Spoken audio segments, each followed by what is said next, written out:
स्वागत करते हैं फ्रेंड्स आप सभी का अपने चैनल ज्ञान मंथन पर। और दोस्तों आज के अपने इस वीडियो में हम आपको श्रीमद् भागवत महापुराण के प्रथम स्कंध के अध्याय 5 की कथा बतलाने वाले हैं। तो चलिए दोस्तों बिना कोई देरी के हुए शुरू करते हैं इस वीडियो को। सूत जी कहते हैं, तदंतर सुख पूर्वक बैठे हुए बिना पानी परम यशस्वी देवर्षि नारद ने मुस्कुराकर अपने पास ही बैठे महर्षि व्यास जी से कहा। नारद जी ने प्रश्न किया, महाभाग व्यास जी, आपके शरीर एवं मन दोनों ही अपने कर्म एवं चिंतन से संतुष्ट है ना? अवश्य ही आपकी जिज्ञासा तो भली भांति पूर्ण हो गई है, क्योंकि आपने जो यह महाभारत की रचना की है वह बड़ी ही अद्भुत है। वह धर्म आदि सभी पुरुषार्थों से परिपूर्ण है। सनातन ब्रह्म तत्व को भी आपने खूब विचारा है और जान भी लिया है। फिर भी प्रभु आप अकृतार्थ पुरुष के समान अपने विषय में शोक क्यों कर रहे हैं? व्यास जी ने कहा, आपने मेरे विषय में जो कुछ कहा है वह सब ठीक ही है। वैसा होने पर भी मेरा हृदय संतुष्ट नहीं है। पता नहीं इसका क्या कारण है। आपका ज्ञान अगाध है। आप साक्षात ब्रह्मा जी के मानस पुत्र हैं, इसलिए मैं आपसे ही इसका कारण पूछता हूँ। नारद जी, आप समस्त गोपनीय रहस्यों को जानते हैं, क्योंकि आपने उन पुराण पुरुष की उपासना की है जो प्राकृतिक पुरुष दोनों के स्वामी हैं और असंग रहते हुए भी अपने संकल्प मात्र से गुणों के द्वारा संसार की सृष्टि, स्थिति और प्रलय करते रहते हैं। आप सूर्य की भांति तीनों लोकों में भ्रमण करते रहते हैं और योग बल से प्राण वायु के समान सबके भीतर रहकर अंतः कारणों के साक्षी भी हैं। योगा अनुष्ठान और नियमों के द्वारा पर ब्रह्म और शब्द ब्रह्म दोनों ही पूर्ण प्राप्ति कर लेने पर भी मुझ में जो बड़ी कमी है उसे आप कृपा करके बताइए। तब नारद जी ने कहा, हे व्यास जी, आपने भगवान के निर्मल यश का गान प्रायः नहीं किया।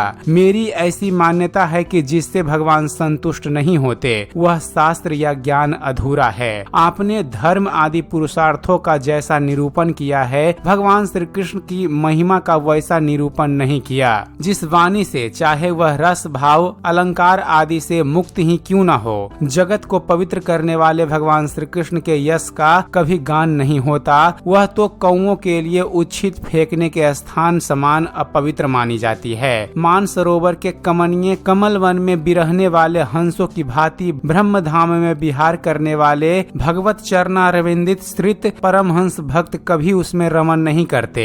इसके विपरीत जिसमें सुंदर रचना भी नहीं है और जो दूषित शब्दों से युक्त भी है, परंतु जिसका प्रत्येक श्लोक भगवान के सुयश सूचक नामों से युक्त है, वह वाणी लोगों के सारे पापों का नाश कर देती है। क्योंकि सत्य पुरुष ऐसी ही वाणी का श्रवण गान और कीर्तन किया करते हैं। वह निर्मल ज्ञान भी जो मोक्ष की प्राप्ति का साक्षात साधन है, यदि भगवान की भक्ति से रहित हो तो उसकी उतनी शोभा नहीं होती। फिर जो साधन और सिद्ध दोनों ही दशाओं में सदा ही अमंगल रूप है, वह काम्य कर्म और जो भगवान को अर्पण नहीं किया गया है ऐसा ऐतुहक अर्थात निष्काम कर्म भी कैसे सुशोभित हो सकता है? महाभाग व्यास जी, आपकी दृष्टि अमोघ है, आपकी कीर्ति पवित्र है। आप सत्य नारायण एवं दृढ़ व्रत हैं। इसलिए अब आप संपूर्ण जीवों को बंधन से मुक्त करने के लिए समाधि के द्वारा अचिंत्य शक्ति भगवान की लीलाओं का स्मरण कीजिए। जो मनुष्य भगवान की लीला के अतिरिक्त और कुछ कहने की इच्छा करता है, वह उस इच्छा से ही निर्मित अनेक नाम और रूपों के चक्कर में पड़ जाता है। उसकी बुद्धि भेद भाव से भर जाती है। जैसे हवा के झकोरों से डगमगाती हुई डोंगी को कहीं भी ठहरने का ठौर नहीं मिलता, वैसी ही उसकी चंचल बुद्धि कहीं भी स्थिर नहीं हो पाती। संसारी लोग स्वभाव से ही विषयों में फंसे हुए हैं। धर्म के नाम पर आपने उन्हें निंदित सकाम कर्म करने की आज्ञा दे दी है। यह बहुत उल्टी बात हुई, क्योंकि मूर्ख लोग आपके वचनों से पूर्वोक्त निंदित कर्म को ही धर्म मानकर यही मुख्य धर्म है ऐसा निश्चय करके उसका निषेध करने वाले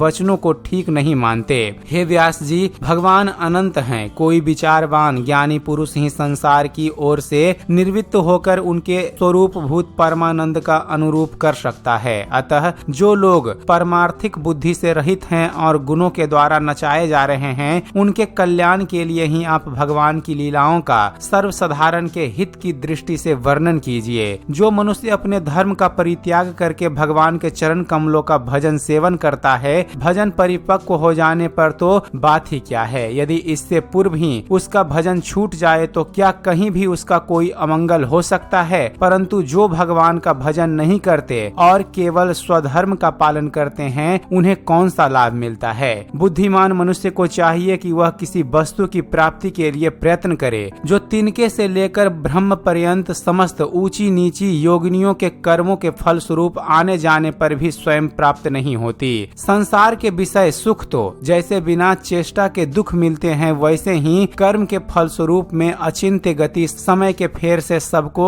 सर्वत्र स्वभाव से ही मिल जाते हैं। व्यास जी जो भगवान श्री कृष्ण के चरणाविंद का सेवक हैं, वह भजन न करने वाले कर्मी मनुष्यों के समान दैवात कभी बुरा भाव हो जाने पर भी जन्म मृत्युमय संसार में नहीं आता। वह भगवान के चरण कमलों के आलिंगन का स्मरण करके फिर उसे छोड़ना नहीं चाहता। उसे रस का चस्का जो लग चुका है, जिनसे जगत की उत्पत्ति स्थिति और प्रलय होते हैं, वे भगवान ही इस विश्व के रूप में भी हैं। ऐसा होने पर भी वे इससे विलक्षण हैं। इस बात को आप स्वयं जानते हैं, तथापि मैंने आपको संकेत मात्र कर दिया है। व्यास जी आपकी दृष्टि अमोघ है। आप इस बात को जानिए कि आप पुरुषोत्तम भगवान के कालावतार हैं। आपने अजन्मा होकर भी जगत के कल्याण के लिए जन्म ग्रहण किया है, इसलिए आप विशेष रूप से भगवान की लीलाओं का कीर्तन कीजिए। विद्वानों ने इस बात का निरूपण किया है कि मनुष्य की तपस्या, वेदाध्ययन, यज्ञ अनुष्ठान, स्वाध्याय, ज्ञान और दान का एकमात्र प्रयोजन यही है कि पुण्य कीर्ति श्री कृष्ण के गुणों और लीलाओं का वर्णन किया जाए। हे मुनि, पिछले कल पूर्व जीवन में मैं वेदवादी ब्राह्मणों की एक दासी का लड़का था। वे योगी वर्षा ऋतु में एक स्थान पर चतुर्मास्य कर रहे थे। बचपन में ही मैं उनकी सेवा में नियुक्त कर दिया गया था। मैं यद्यपि बालक था, फिर भी किसी प्रकार की चंचलता नहीं करता था। जितेंद्रिय था, खेल कूद से दूर रहता था और आज्ञा अनुसार उनकी सेवा करता था। मैं बोलता भी बहुत कम था। मेरे इस शील स्वभाव को देखकर समदर्शी मुनियों ने मुझ सेवक पर अत्यंत अनुग्रह किया। उनकी अनुमति प्राप्त करके बर्तनों में लगा हुआ प्रसाद मैं एक बार खा लिया करता था। इससे मेरे सारे पाप धुल गए। इस प्रकार उनकी सेवा करते करते मेरा हृदय शुद्ध हो गया और वे लोग जैसा भजन पूजन करते थे उसी में मेरी भी रुचि हो गई। प्यारे व्यास जी, उस सत्संग में उन लीला गान परायण महात्माओं के अनुग्रह से मैं प्रतिदिन श्री कृष्ण की मनोहर कथाएं सुना करता था। श्रद्धा पूर्वक एक एक पद श्रवण करते करते प्रिय कीर्ति भगवान में मेरी रुचि हो गई। हे महामुनि, जब भगवान में मेरी रुचि हो गई तब उन मनोहर कीर्ति प्रभु में मेरी बुद्धि भी निश्चल हो गई। उस बुद्धि से मैं इस संपूर्ण सत्य और असत्य रूप जगत को अपने पर ब्रह्म स्वरूप आत्मा में माया से कल्पित देखने लगा। इस प्रकार शरद और वर्षा, इन दो ऋतुओं में तीनों समय उन महात्मा मुनियों ने श्री हरि के निर्मल यश का संकीर्तन किया और मैं प्रेम से प्रत्येक बात सुनता रहा। अब चित्त से रजोगुण और तमोगुण के नाश करने वाली भक्ति का मेरे हृदय में प्रादुर्भाव हो गया। मैं उनका बड़ा ही अनुरागी था, विनयी था। उन लोगों की सेवा से मेरे पाप नष्ट हो चुके थे। मेरे हृदय में श्रद्धा थी, इंद्रियों में संयम था एवं शरीर, वाणी और मन में मैं उनका आज्ञाकारी था।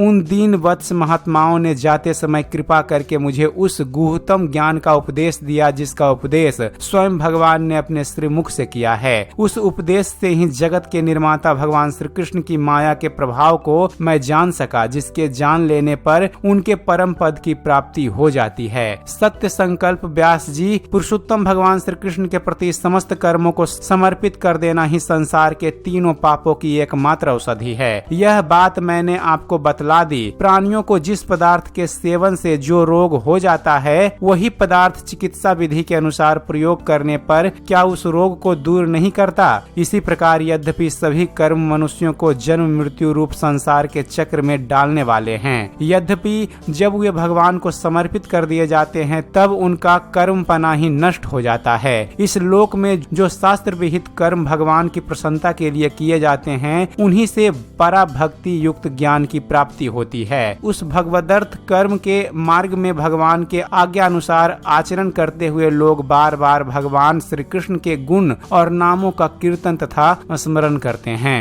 प्रभु आप भगवान श्री वासुदेव को नमस्कार है, हम आपका ध्यान करते हैं। प्रद्युम्न, अनिरुद्ध और संकर्षण को भी नमस्कार है। इस प्रकार जो पुरुष चतुर्व्यूह रूपी भगवान मूर्तियों के नाम द्वारा प्राकृतिक मूर्ति रहित अप्राकृतिक मंत्र मूर्ति भगवान यज्ञ पुरुष का पूजन करता है, उसी का ज्ञान पूर्ण एवं यथार्थ है। ब्राह्मण, जब मैंने भगवान की आज्ञा का इस प्रकार पालन किया, तब इस बात को जानकर भगवान श्री कृष्ण ने मुझे आत्मज्ञान, ऐश्वर्य और अपनी भाव रूपा प्रेम भक्ति का दान दिया। व्यास जी, आपका ज्ञान पूर्ण है, आप भगवान की ही कीर्ति का, उनकी प्रेममयी लीला का वर्णन कीजिए। उसी से बड़े बड़े ज्ञानियों की भी जिज्ञासा पूर्ण होती है। जो लोग दुखों के द्वारा बार बार रौंदे जा रहे हैं, उनके दुखों की शांति इसी से हो सकती है और कोई उपाय नहीं है। तो दोस्तों, इस तरह श्रीमद् भागवत महापुराण के प्रथम स्कंध का 5वें अध्याय की कथा समाप्त होती है। उम्मीद करते हैं फ्रेंड्स आप सभी को हमारा ये वीडियो पसंद आया होगा।